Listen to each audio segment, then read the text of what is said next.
Umapila si Public Works and Highways Secretary Vince Dizon sa Bicameral Conference Committee na ibalik ang halos 54 bilyong ibinawas na pondo sa kanilang tanggapan matapos ang pagbaba ng construction materials price data.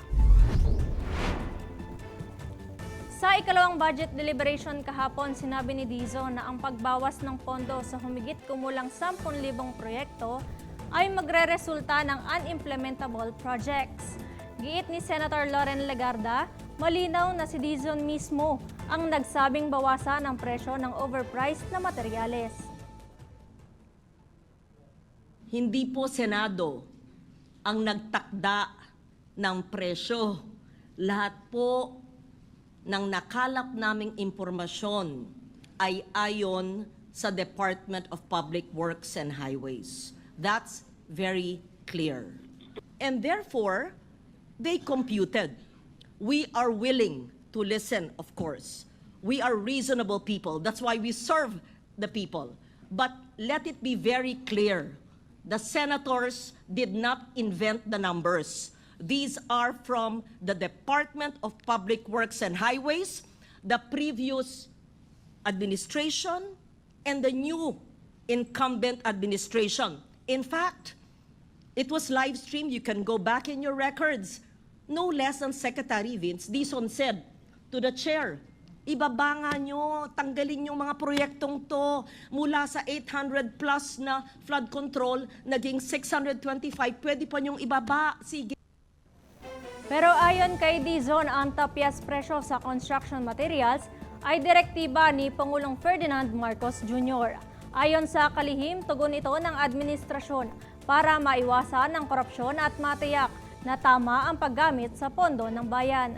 Depensa niya, hindi naman ibabalik sa dating mataas na presyo ang mga materyales, kundi para maipatupad ito ng tama. Paglilinaw pa ni Dizon, walang tinanggal na proyekto ang ibabalik ng departamento.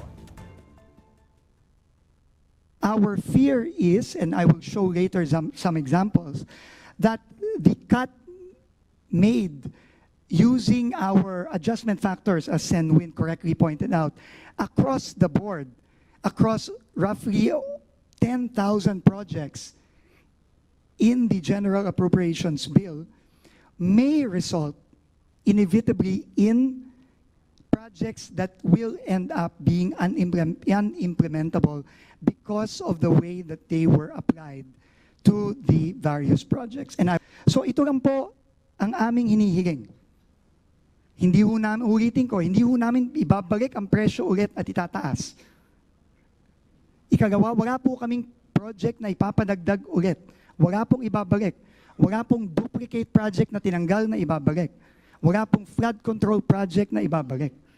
Klaro po yan. Samantala, 3 senador ang hindi dumalo sa conference meeting.